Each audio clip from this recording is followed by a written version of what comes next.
Welcome back to the Kumite Lifestyle Podcast, where we bring you real stories from real warriors. And today we're joined by rising martial arts standout, Daetyn Lett, an elite Isshinryu competitor and national level athlete who's already making waves across the country and internationally, from dominating tough divisions with over 20 competitors to earning medals on some of the biggest stages like the 2026 North American Open and beyond, while balancing high school, leadership roles, and teaching the next generation on the mats. And in this episode, we dive into her journey from starting at just 5 years old to becoming a second-degree black belt, the mindset it takes to compete at the highest level, overcoming setbacks, staying mentally strong under pressure, and what it really means to chase greatness while staying grounded. And we want to give a huge shout out to our proud supporters for today's show: Delaware Bushido Academy, Gracie Jiu-Jitsu Smyrna, White Belt Surfer, and Tori Wellness Center. So sit back, tune in, and get ready to be inspired by one of the next generation's brightest martial artists on the Kumite Lifestyle Podcast. Hey, what's up, guys? Welcome back to the Kumite Lifestyle Podcast, and today we're joined by Daetyn Lett. Daetyn, thank you so much for joining us. How are you doing today? I'm good. How are you? I'm doing great. I wanted to bring you on because I know, like myself, you're an Isshinryu practitioner, and you also train at one of the best karate, dojos, in my opinion, the Ingrams. And I've heard a lot about you. And Jacob Little's mom spoke very highly of you, and she thought that, that you would be like an awesome guest to have on. So here we are. That's so sweet. Thank you. Absolutely. So I know you just recently competed at the North American Open in Vegas. So I'll start off with that. How did that go for you? It went pretty well. I ended up getting 3 bronze in kata 16 plus flag, which was new for me because that has like 20-year-olds and I just I'm 16, so it's definitely different. Sure. And short weapons, and then my normal age group kata. Nice. So I have pretty tough competition, so it was definitely hard, but I think I did pretty well. Yeah, and was that your first time going out to Vegas and competing at that specific a tournament? No, it was actually my second time. Oh, cool. So is this a tournament hosted by the AAU?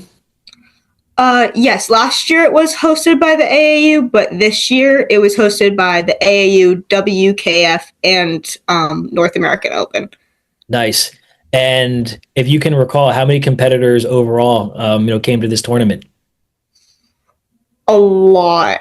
I had about 20 people in my divisions, and I was competing in 5 things. So, but looking around the room, I would say definitely over 1,000. So a good amount of people. Yeah, that's awesome. Yeah, I remember seeing posts from Shelby Milliken and Jacob Little, all people that I've had on the podcast. So it was nice to kind of see it was nice to also check in and see how each athlete was.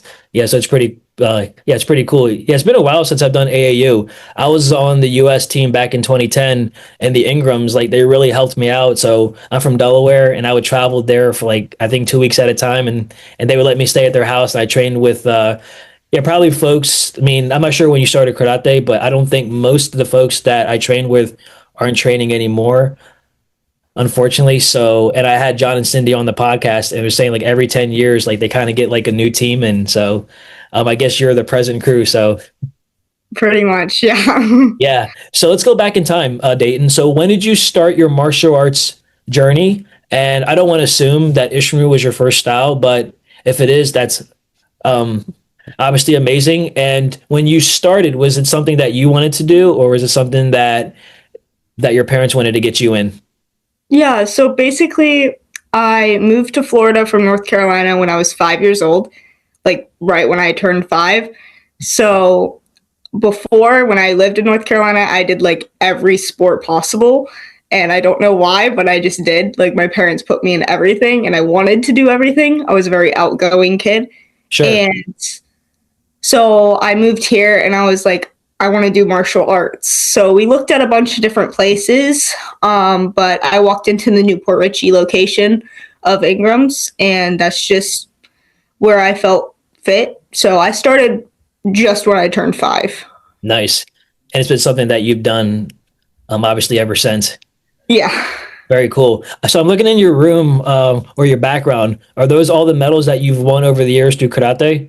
Yes. I have a lot of trophies behind me as well. I have some on the other side as well. I like to keep it in my room because it's a reminder of Sure. like why I do it almost, even though there's other reasons, but Yeah. Do you know roughly how many medals and trophies you have so far? um I would say probably over 20 trophies, and I counted like once a few years ago and I had over 100 medals, but it's still a lot. Yeah, absolutely. No, things I think the way you're showcasing them is pretty cool. And like you said, it's a good memory and it's like a good reminder too, because you might not have gotten, I don't know, like the results that you wanted at one tournament. So you can kind of use that as motivation, which I'm sure that you already do. Is there one particular tournament that kind of, I don't know, like kind of stays in your memory of maybe like you didn't, get the results that you wanted, but it helped elevate your karate to the next level? Probably last year I went to Sweden Yeah. for AAU Worlds, and I did not perform how I was expecting to perform. In fact, I lost to kata, which is my main thing. Like weapons and kata are my main, and I lost in both. Mm. And I ended up bringing home third in kata, which is still extremely good for Worlds. Yeah, But it absolutely. wasn't what I was expecting, and it made me train harder and like want to win more instead of it just being another competition to me. Yeah. And when you went to Worlds, did Isshinryu have its own division or did you have to compete in the open styles? All styles. Isshinryu tends to never have its own Yeah. because it's just such a small style, and so I always try to go for the Isshinryu, but it ends up always being all styles. Yeah. Yeah, that was the same when I competed. I had to actually learn a couple Goju katas, I think like a month before the trip, which it was cool because I'm a kata guy myself, but I would much rather have liked to done Isshinryu because I've been doing it ever since like yeah, like ever since I was a kid, like you. So I get it. But no, like I think it's awesome that you've had that experience early on. Um, was that your first international trip so far? No, I went to Scotland back in 2023, 2022, Nice. around that time. Awesome. We stayed at St. Andrews, the college, and it was a cool experience. It was my first international one, so definitely a memory I'll hold. Yeah, absolutely. And um, I know you're still I know you're still competing and you still have a lot of years ahead of you as far as competition goes. And before we kind of jump into like your training, what's a tip that you would give to any young athlete that's looking to, possibly make it on the AAU national team and, even just, competition overseas? Honestly, just keep in your head that everyone around you is as nervous as you are. No one goes into a competition solely fully confident that they're going to get gold. Yeah. A lot of people are very confident, and that's a very good thing, but also can harm you. So I want like people to believe that everyone's the same. We're all human, Yeah. and to just show up and try your best and also be a very personal person is what I did to get on the team multiple times. I've talked to Sensei Omar, Sensei Musin, Sensei Cindy. Yeah. So it's definitely gotten my way through the people, and just getting to know everyone really helps you like get through. So just being yourself and really showing what you have will get you on the team. Yeah, for sure. And I'm sure for yourself, it's not always the tournament that we always remember. Like you said, it's the friendships, it's the connections, it's just traveling. I know when I went to Italy, I wish I had more time to actually enjoy the sights, but I was so focused on the tournament where, like in hindsight, I wish I wouldn't have put so much pressure on myself. So that's always something that I like asking athletes, like almost like what could you have done better, and they always either say, yeah, like, the competition itself, but just kind of enjoying the moment, like, as it's happening. Cool.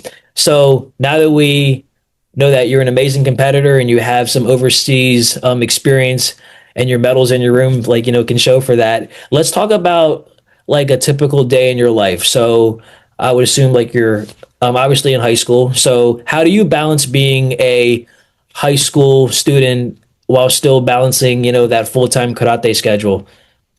It's really hard, especially because I'm in my junior year now. Yeah, So it's the end of the year. A lot of tests are coming up, and it can get pretty stressful, but I still end up going to the dojo. School does come first to me right now. sure. So I end up getting my schoolwork done as soon as I get home. And then later in the afternoon is when my karate classes start. So I end up going after I'm done with my homework. And if I don't quite finish, sometimes I still just go to karate and come back and finish. Yeah. So Would you say karate is kind of, I don't want to use the word sanctuary, but it's kind of like a second home for you? yes, absolutely. I have stand by that for years. I always say it's my second home. Yeah. And I've had a chance to, as I was saying earlier, all my times at the Ingrams, like it's the one thing that I really love about that team is you guys seem to be very tight knit and you guys have each other's backs. So I think it's important for any team component there. So do you do any high school sports, or is karate like your main activity that you do? I do weightlifting, girls weightlifting. Oh, nice. I tried out for the flag football team. I didn't end up making the team, but instead I filmed the games, so I'm a manager. That's pretty much it. Otherwise, I'm in a bunch of clubs in my school. Sure. So Yeah. What clubs are you in, if you don't mind me asking? I'm in Model UN and then also FBLA, so Future Business Leaders of America. I actually ended up going to states for a competition in job interview, and I actually ended up doing my job interview on karate.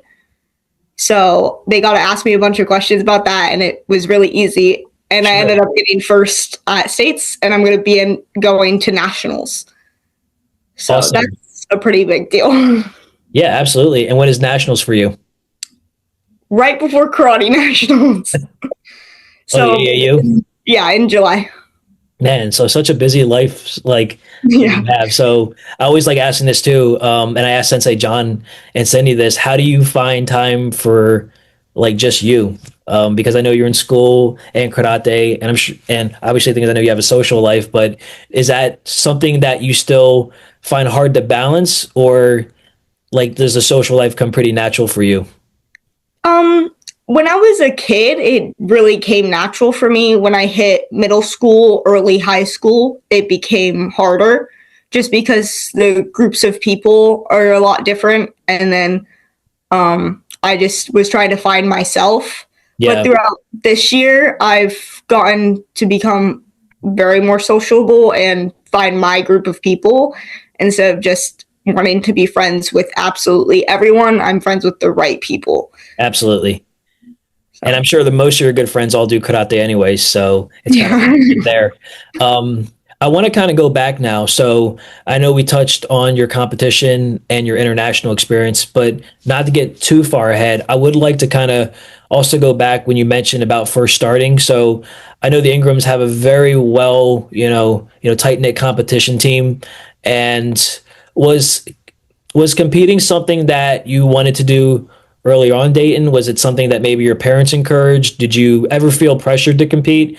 And I think this is an important question to ask, especially young athletes, because I think burnt out is a real thing, like meaning like obviously getting tired or something, but I don't see that in you right now. So again, I posed a question: was competing something that was just something that you were always interested in, or were there other outside factors kind of helping to influence your choice there?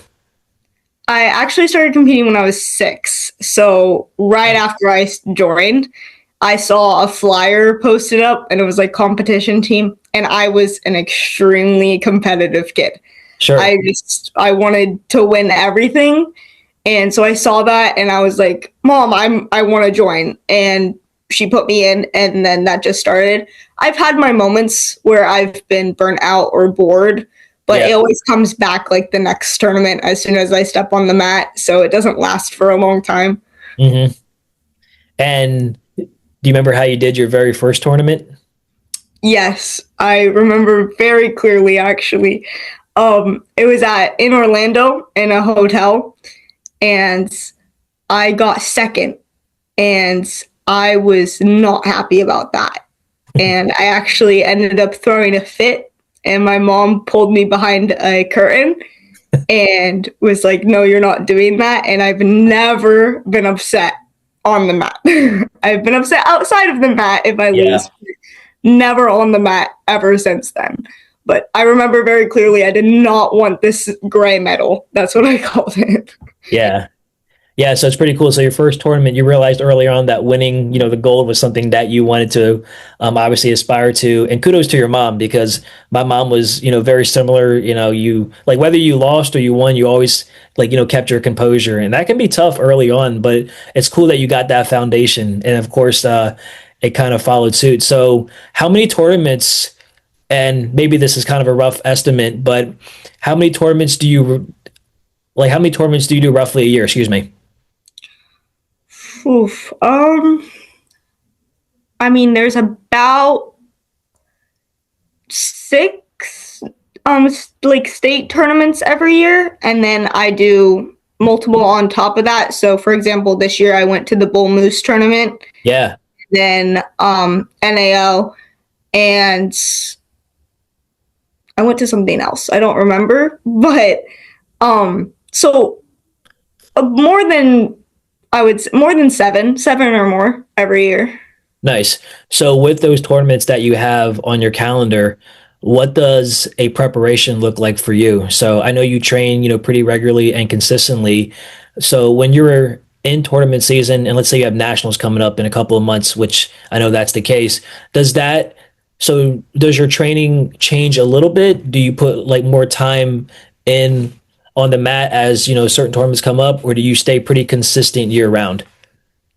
I say decently consistent, but especially when the bigger tournaments like nationals, I end up taking more time with Sensei Jen, which is my sensei, private lessons, and then in actual class time, trying to get as much as I can and as most prepared as I can. But I don't want to get too prepared, which a lot of people want to get like really prepared, but I'm not that, because if I get too prepared, I'm gonna psych myself out. Yeah. So Do you have the ability to not rest or take days off, but could you like I don't know hypothetically like take a month off from karate, compete at a tournament, and do very well, or are you one of those athletes that you got to stay consistent with your training in order to get those results? Because I ask that because I know people that can literally just take 6 months off and they go to a local tournament, which obviously isn't high caliber, but the still place is like obviously pretty good. But I wonder, is that just a skill set that you've naturally had as far as karate goes, while still, of course, training for it, or can you take breaks like you said and just jump right back on if you need to? I think I am able to take breaks a lot. I'm a very fast moving student. Like Yeah. when Sensei Jen tells me to fix something, I pretty much fix it in that second.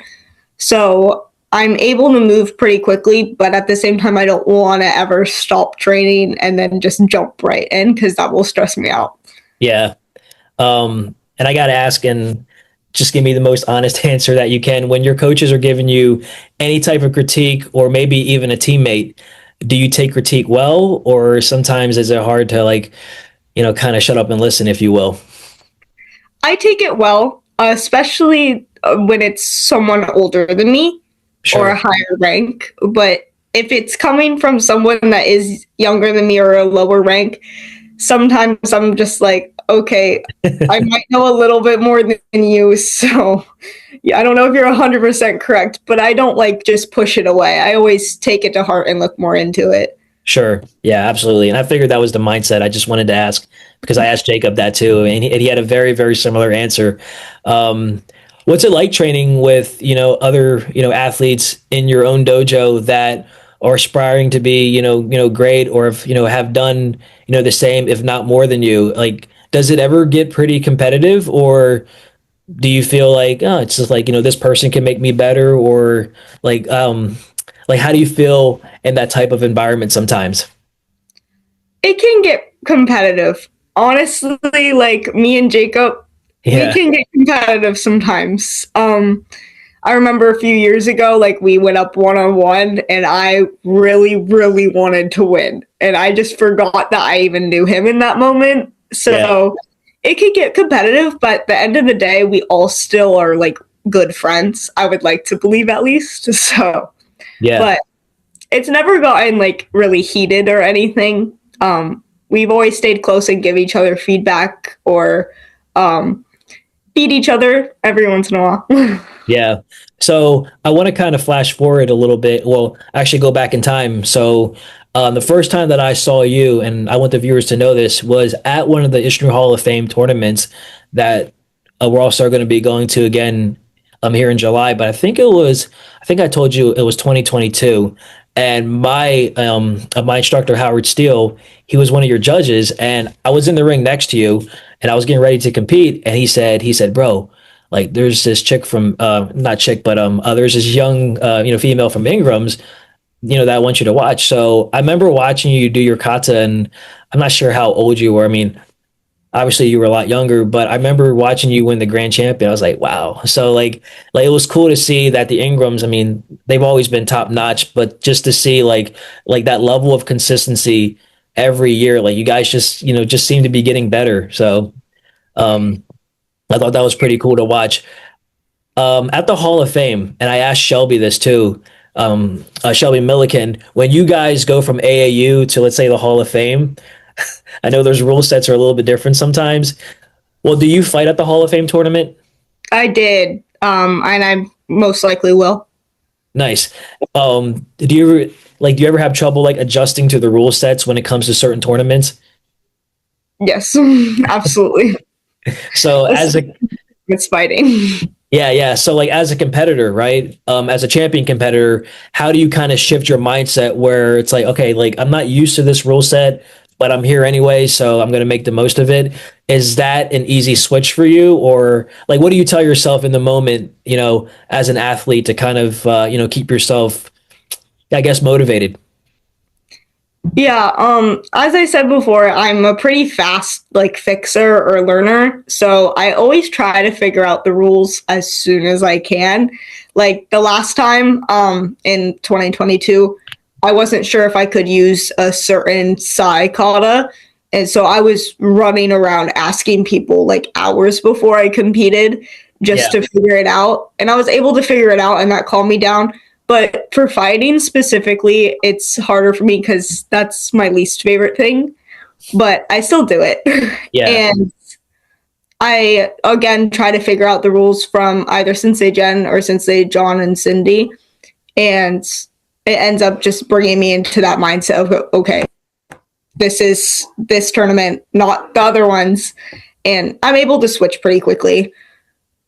Yeah, that's cool. Yeah, I think being able to switch, like, especially kind of in the moment, I feel like that's what really separates, like your high caliber athletes like yourself, and just kind of knowing, like, yeah, this kind of sucks and like it's not the rules that I'm used to.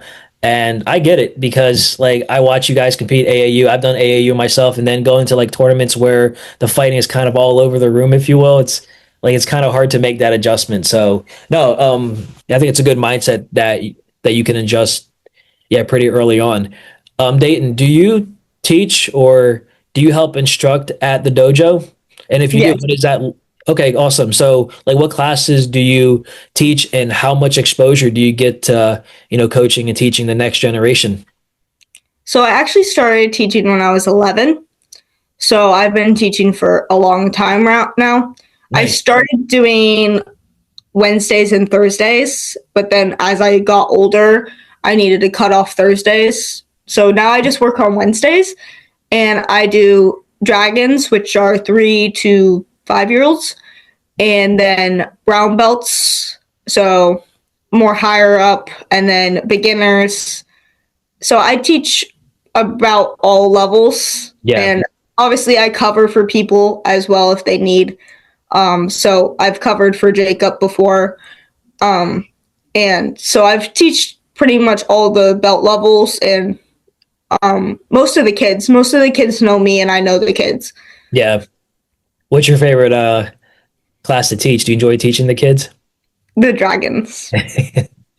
Yeah, we have a Matt Munchin's class here at our jiu-jitsu school, and it's ages 3 to 5 as well. And it's a hoot. But the cool thing is their parents also do it with them.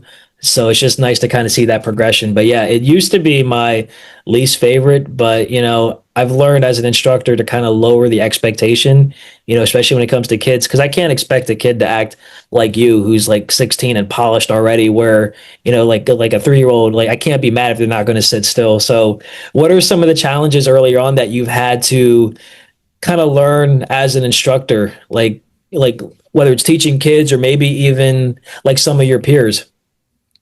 Um, I would say honestly, it's definitely harder teaching the kids that are on the spectrum. Yeah, Um, we tend to teach a good amount of them, and that makes me happy that they feel comfortable in our dojo. sure.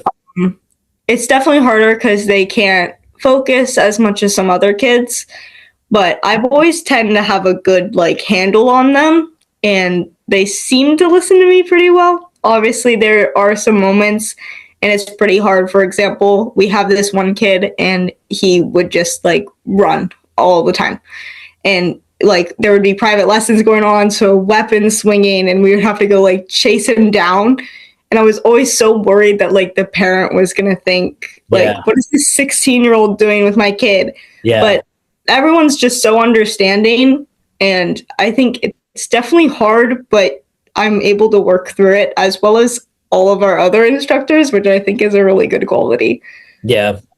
Yeah, I agree. And the fear of the parents, that's a huge aspect that I don't think a lot of people, take into consideration, because when you're teaching a kid, you feel like their parents are watching you. And that was something that I had to learn early on. But then I realized that, most of the parents, I mean, obviously they care enough to bring their child to karate or like, whatever activity it is. But it's a nice hour for the parents to kind of just, be on their phones. Most of the parents aren't even paying attention. So, yeah, once I realized that, it kind of, took the pressure off, and I'm sure it's the same for you. Um, Definitely. yeah. Do you guys do any type of like, instructor training that like the Ingrams or maybe Sensei Jen does to help prepare you become an instructor? And meaning, I want to assume like that's not like, hey, Dayton, like you want a gold medal, I want you to teach this class, or is there some type of training that they do that helps prepare their young instructors? So about when you're brown belt, if you show that you are a good student, well rounded, and also train hard and care about your karate, because obviously there's those few kids that don't, Yeah, but you that do stand out, we tend to pull them aside and just say, "Would you be interested in helping teaching?" And most of them say yes. And so we bring them into the younger classes and have them just go up front and like show toe touches or jumping jacks and just get the feel of being up front and having eyes like watching you.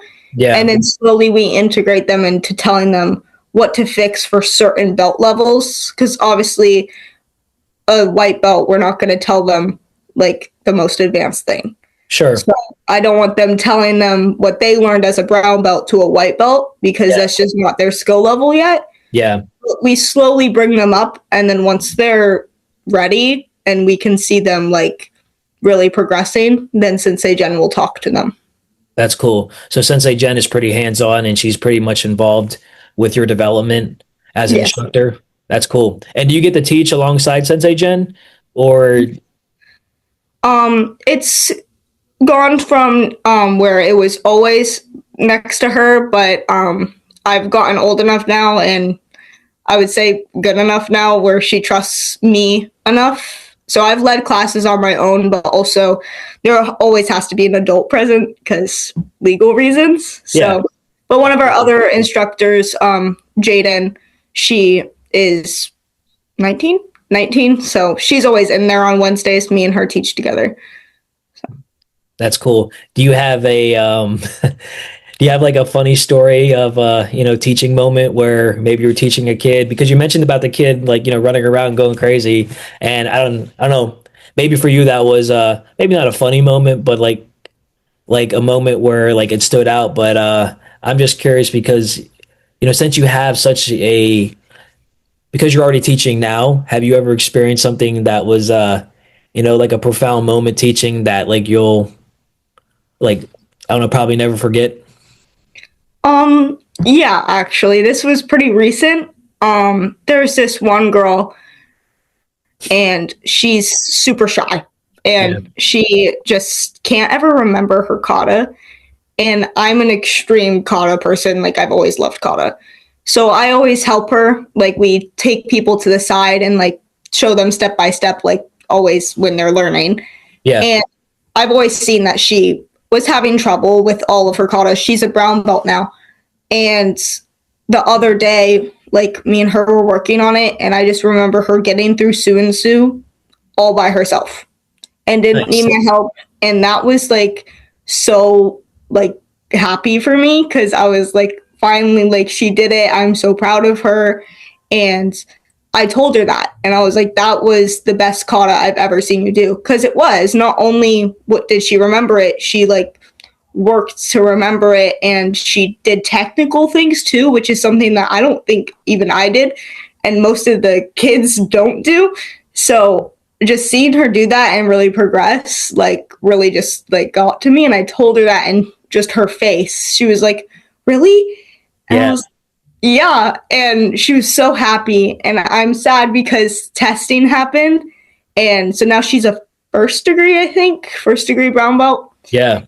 And I wasn't able to watch it, but I heard that she did really good. So I'm really Nice. proud of her. Yeah, so that was like a profound moment for you. It's like, yeah, so it's like all the hard work that you poured into her. So, what belt rank are you? I'm a second degree black belt. Nice. So, what was the process like for you when you became a black belt? And actually, I never asked the Ingrams this, and I didn't ask any of the other Ingram students I had on. So, I'll ask you. So, what? So, like when you're a brown belt and you get word that hey, like you're eligible to test for your black belt soon, your Shodan. What preparation went into that, and was was that a hard overall was that a hard test for you to overcome? Yes, definitely. We had to do for our first degree, we had to do a 1 mile run in 10 minutes or under. And I'm not a runner. I've never been a runner. And I think that's why I didn't make the flag football team. I just hate running. I can't do it. So Yeah. that was really hard, but I ended up doing it. So, Yeah. but we had to do 15 push-ups, chin to their fist, Mhm. and then 50 sit-ups in 90 seconds. So a lot of exertion in the first, like, because as soon as you're done running, you go do the rest, Yeah. like right then. And it's like you're tired. And then after that, you have to stand up in line for like about an hour, and it's all history questions.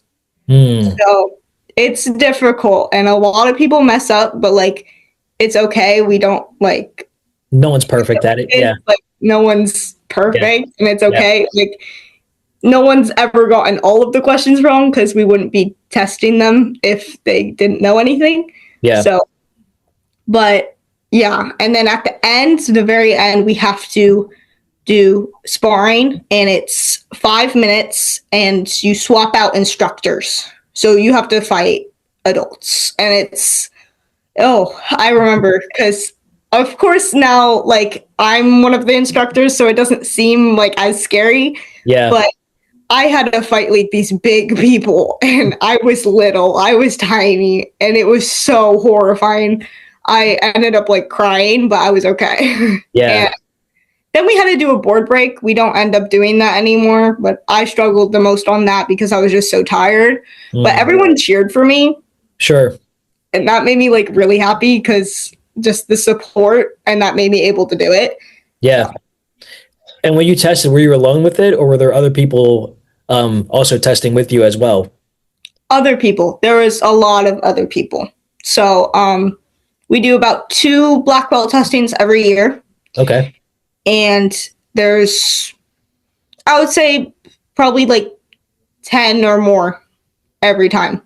Okay. So always a good amount of people are progressing. Yeah. And obviously there's a few that don't pass, but that's mostly because of the run, sit-ups, and push-ups, which I can totally understand that because I'm not a physical exertion person myself.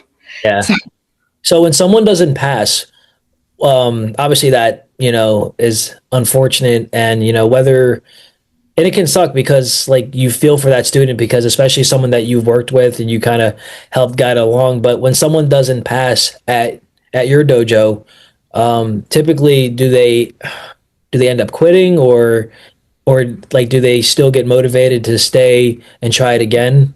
I'm just in your experience. about half and half, honestly. Like a lot of people do end up quitting, Yeah. but a lot do stay.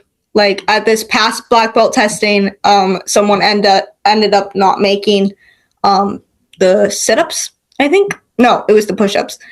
And he was really discouraged. Sure. But he still comes, and he's really good. And I know that he could pass everything else. So we just have to work on that. But he's doing really good.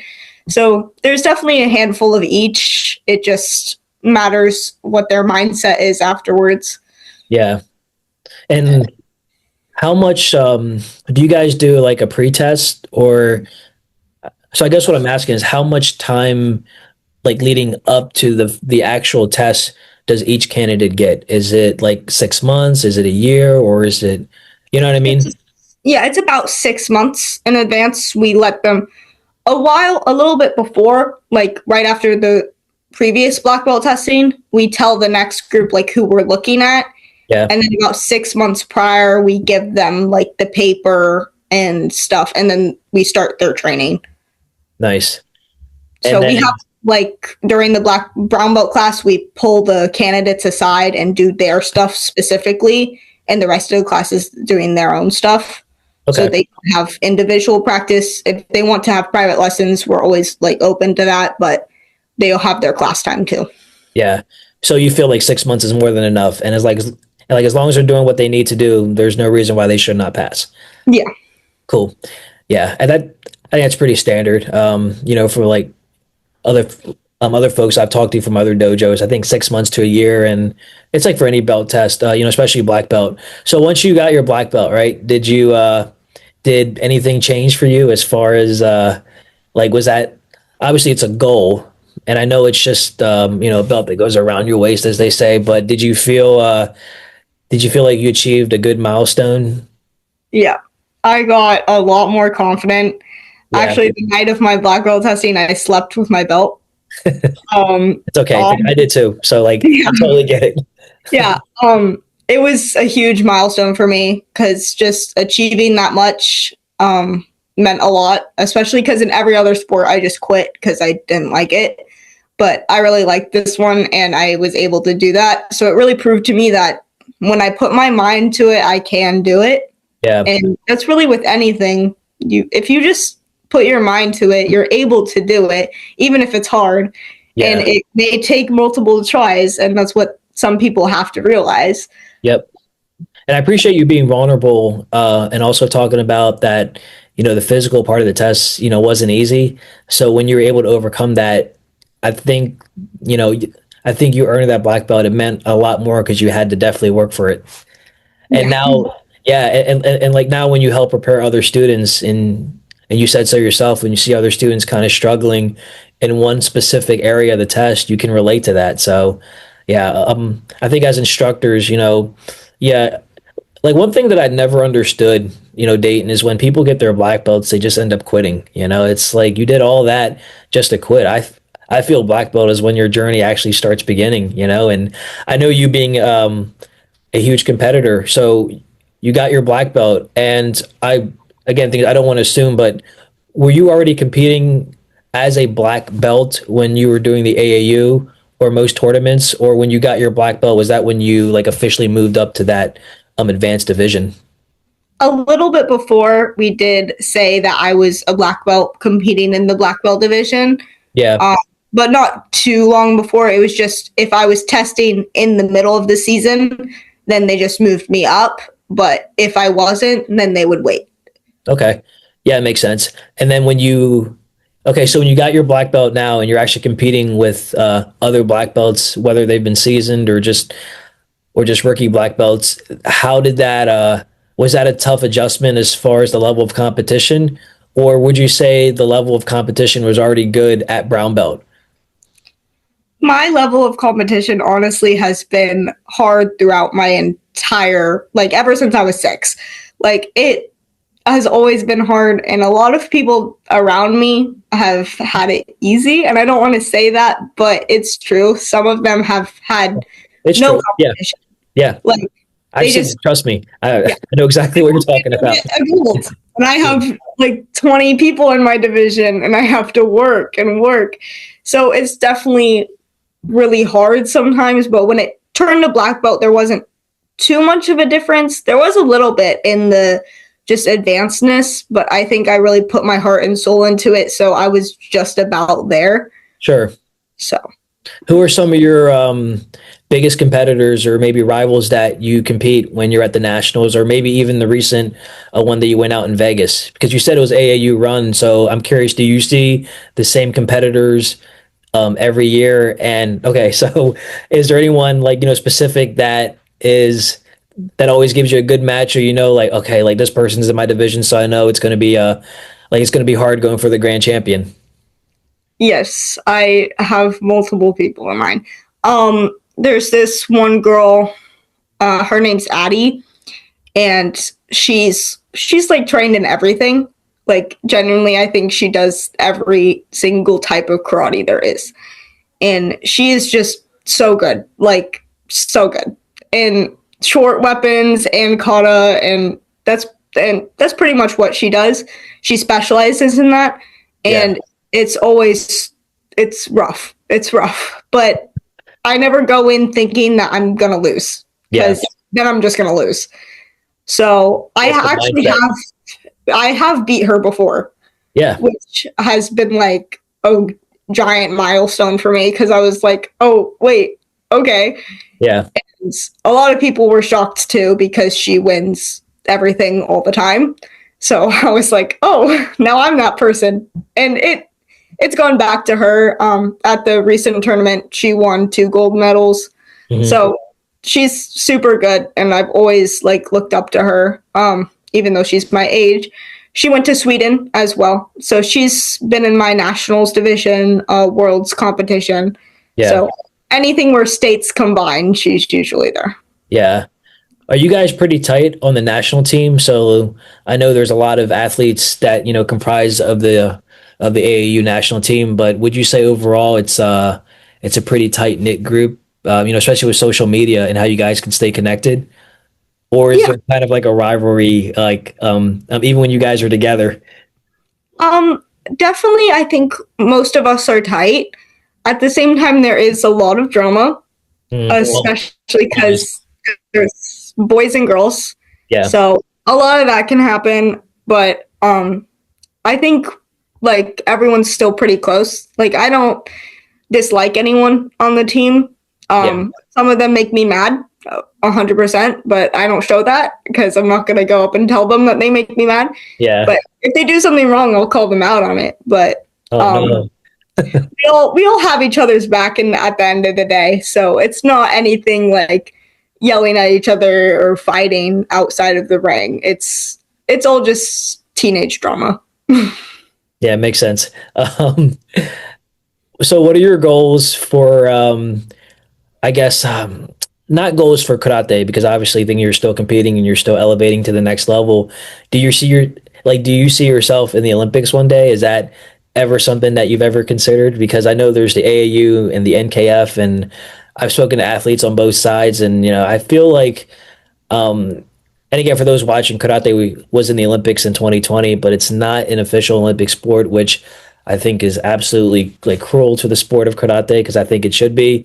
But yeah, is that something? Is that a realistic, tangible goal that you've maybe considered in the future? I have considered it many times, to the point where my grandma tells people that I'm going to be an Olympic champion. Yeah, Let's not jump to conclusions, but I am sad that it's not actually official. So I jumped for joy when it was, and then they just took it away and put breakdancing on there, but it's okay. No, it's not, because there's a lot of Olympic sports that should not be in it. Yeah, there's a lot, but Yeah. maybe it will come back. I hope it will. Yeah. I think depending on my career path and how my life really turns out by the time it does come back, because I think it will. Yeah. I don't think my karate training will ever stop. Sure. So it's always been a goal for me. And if it gets to the point where I can go, I would be more than happy to. Yeah. Have you ever have you cross trained or maybe ever done like an NKF event? Meaning like so say karate was in the Olympics now.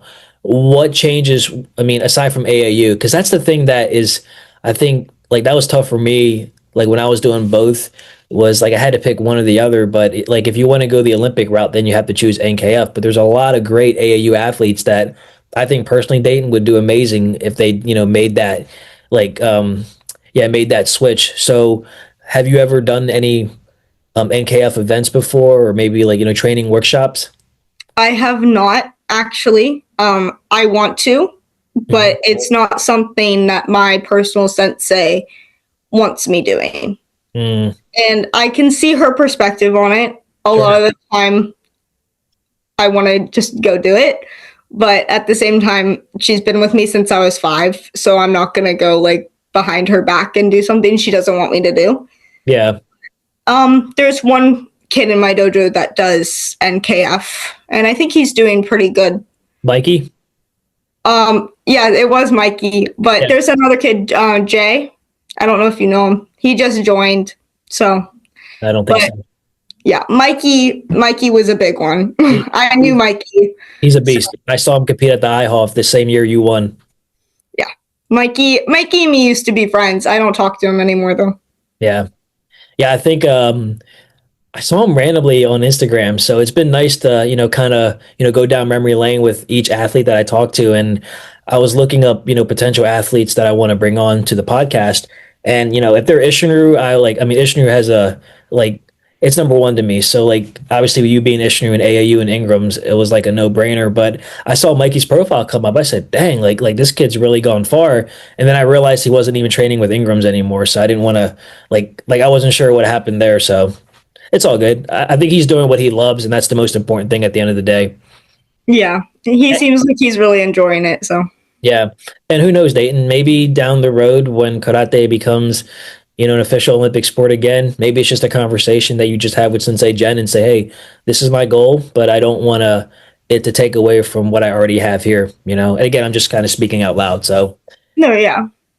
So I know you mentioned that karate is going to be something that you're probably going to do for the rest of your life. So something that I want to kind of get to know more about you is as you kind of close out your high school career in the next year or so, because you said you're a junior, correct? Yes. Yeah. So do you plan on going away for college, like aside from karate?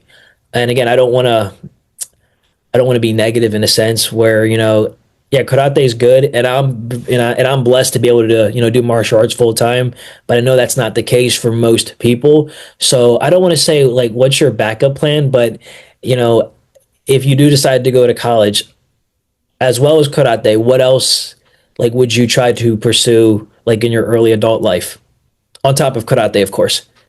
I plan on staying in Florida for college. I don't really see myself going anywhere.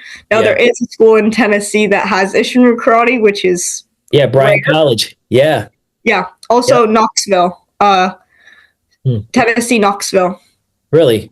Yeah. So I was like, okay, but I don't see myself going out of state.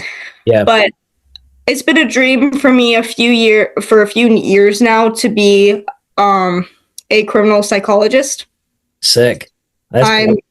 I'm really big on the mind and everything. I like to believe I'm extremely emotionally intelligent. I can see people's emotions very well. I can detect why they said something or did something, and I can see lies pretty quickly. So, and just the criminal aspects, like I've always wanted to be an investigator, but I don't necessarily want to be a cop.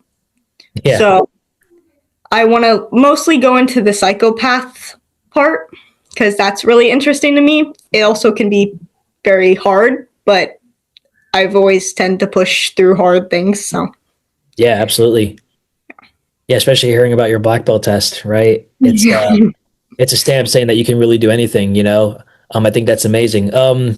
Yeah, I think that'd be cool that you could do both. I also see you, maybe potentially taking over for Ingram's one day. I think, right, because you even said like, karate is going to be in your future for the long haul. So why not get paid to do like, something that you really love? And I'm like, has that ever been something you considered? Maybe just opening up your own school, or just maybe taking over for the Ingrams one day, or like I'm Sensei Jen one day. I'm sorry. Yeah, absolutely. No, that's crossed my mind many times. I think that's something Jacob will do. I really see him in Yeah, that he role. said that. Yeah. Yep. Yeah, I think everyone in the dojo kind of sees him in that way. And I think he's a great role for that. I would Yeah. love to be a part of that. But we'll always see where the future takes us. I don't think I'll ever just throw karate away. That's not something I see myself doing. Sure, absolutely.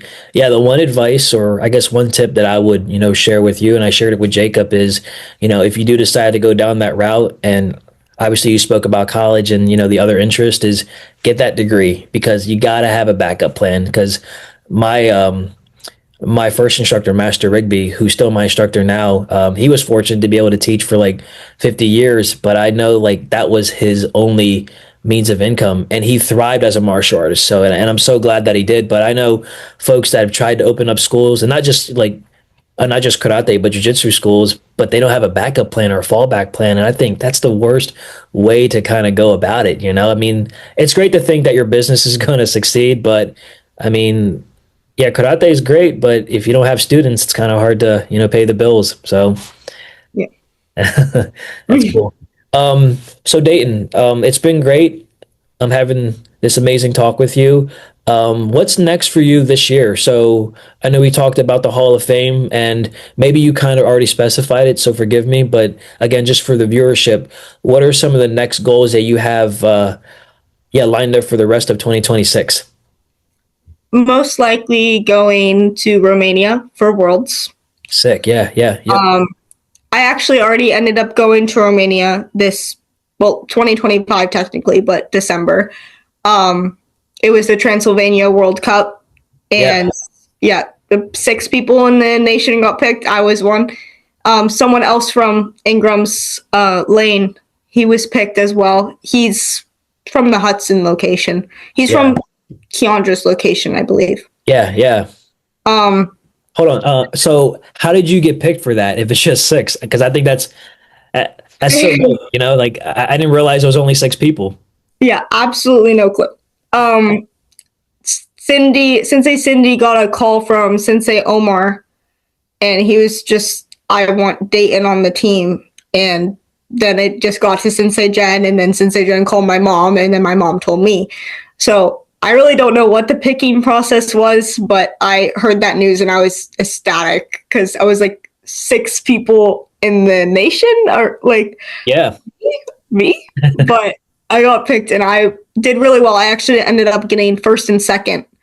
So, and it was just like a world karate competition, exactly to get same judges and everything, just less people.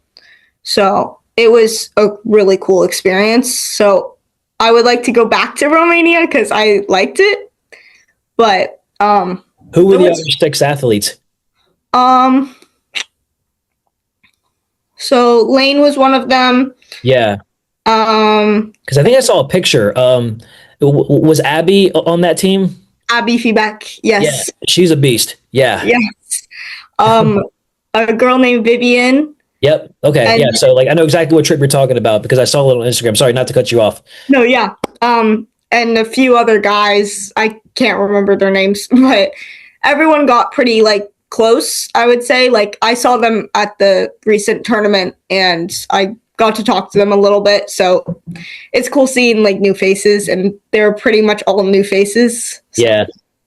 Man, That's awesome to be selected top six. Yeah, that's a fun fact I didn't know. I know that you were on the team, but man, six, like that's mind blowing because there's so many amazing athletes, and Coach Omar, thought enough of you to, pick you. So, yeah, Yeah. good stuff. No, you said something just now that I wanted to ask. So for the team selection process, I don't know how much has changed. So the way that I made it on the team was I went through the junior Olympic route, and it was like the coaches at the time, Coach O'Hara, Coach Adamson, and Coach John. They would watch the athletes, and it was just like they would watch you do kata, they would watch you fight, and they would watch how you do exercises and push-ups and whatnot. So I got selected that way. So is that still a selection criteria, or do you have to place in the top two at nationals in order to make it to the team? It can be. I'm actually an AAU ambassador this year, Oh, so sick. I'm a little bit in the loop. But Top secret, or you can't tell me? it's not top secret. I mean, I just know a little bit more than some people. Sure. Nationals is a deciding factor. There's a thing in I don't know where it is, but it's somewhere in the States soon. And I don't know what it is. I'm not going. So, but and then the tournament that just happened, Yeah. if you medaled at all, they say guaranteed, but I don't know if that's true. But you're guaranteed a spot. On the So team? yeah, it's those tournaments, also the Junior Olympics. The tournament that I was saying I'm not going to, I think that's the team trials. Okay. But I'm not 100% positive because I just can't make it to that one. So Yeah. Isn't team trials the nationals, or is that totally different? totally different. Hmm. It used to be around the same time in the same area, but I think they just moved it around. Yeah. Yeah, I know for the NKF, in order to make the team, you have to like place at nationals and you got to place in the top two. Mhm. So, yeah, I know some people kind of diss on the AAU. It's like, oh, it's easier to make a team, but no, like, bro, like if you look at the like top people in the AAU, they are like, it's no slouch. So, no, that's cool. Like, yeah, thanks for kind of helping to answer that because I just, like I said, I've been so out of the loop the last few years. I'm playing catch up as I do these interviews. So cool. So yeah, so if you place at the Vegas one, you're on the team. Yeah. I mean, it makes sense because like I said, there's like thousands of competitors or something. Yeah, it was actually international this year. There were some people from Peru, Ireland, and it wasn't international last year. So I guess they leveled it up, but that means just harder competition. Yeah. So It's something that I wanted to ask. So when you mentioned about going to overseas earlier, um, what were some of the biggest, not life lessons, but karate lessons that you learned over there and watching other countries? And the reason why I asked that is I'll share a quick story. So when I went to Italy, I remember being in the restroom, and I don't know if you guys still have this rule, but you have to always, have a wingman or have one of your countrymen with you. So I was in the restroom and I was just waiting for someone to finish up, and this kid from Slovenia walks in, and and again, the water was freezing because the arena that we were in was kind of like not ancient, but it was kind of like old. And he's just like, he's just bathing himself. And again, the water's freezing. And I'm just like scratching my head thinking like, dang, this kid is like tough. And so later at our hotel, Coach O'Hara was like asking us like, hey, like, what's something that you guys learned? And I raised my hand and said, Coach, I got to be honest.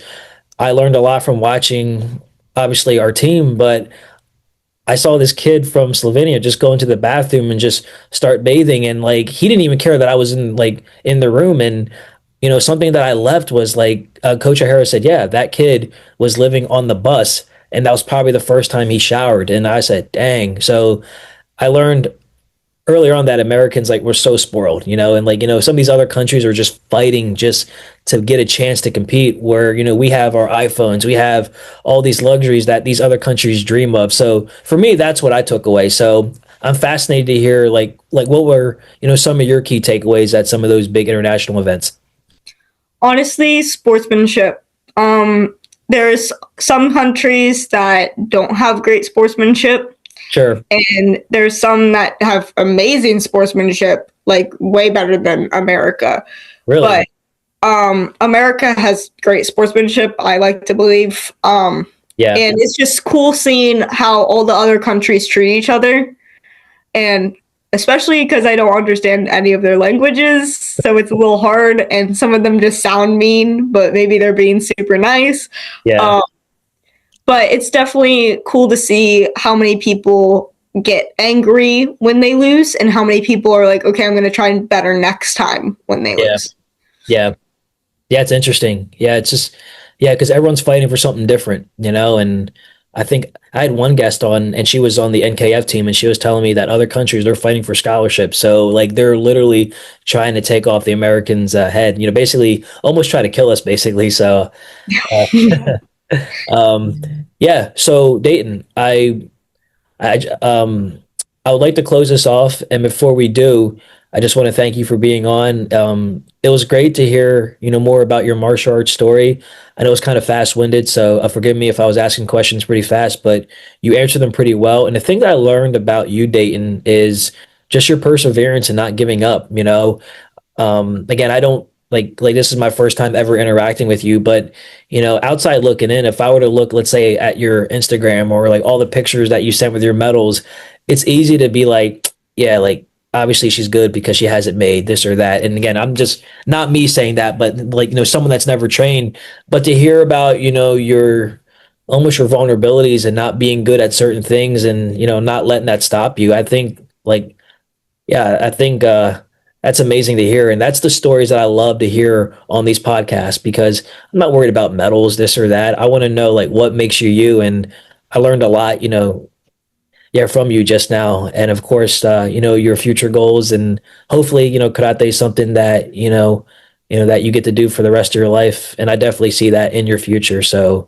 I'm rooting for you. I think you have a great future. And before we close out, how can people find you if they do want to get connected with you on, social media or if they have questions about, training or, this or that? Um, Through my karate Instagram. I have two Instagrams, my personal one and then my karate one. I mean, either I'll respond to because I think my personal one also says karate in it. Um, but my karate one is just karate_Daetyn. So pretty simple. And I follow the AAU and everything. So if you just go through their followers, you'll find me somewhere. Awesome. And I always like to give my guests an opportunity to give any last minute shout outs.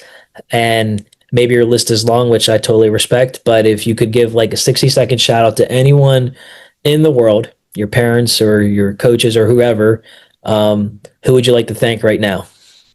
I would like to thank my parents because they've just really helped me push through everything school, karate, just my entire life. And they've never like put me down and they've always followed what I want and not what they want for me. And obviously they push me in the right direction, but they want me to live my life and not what they had in their life, which a lot of like parents tend to want their kid to do what they couldn't do.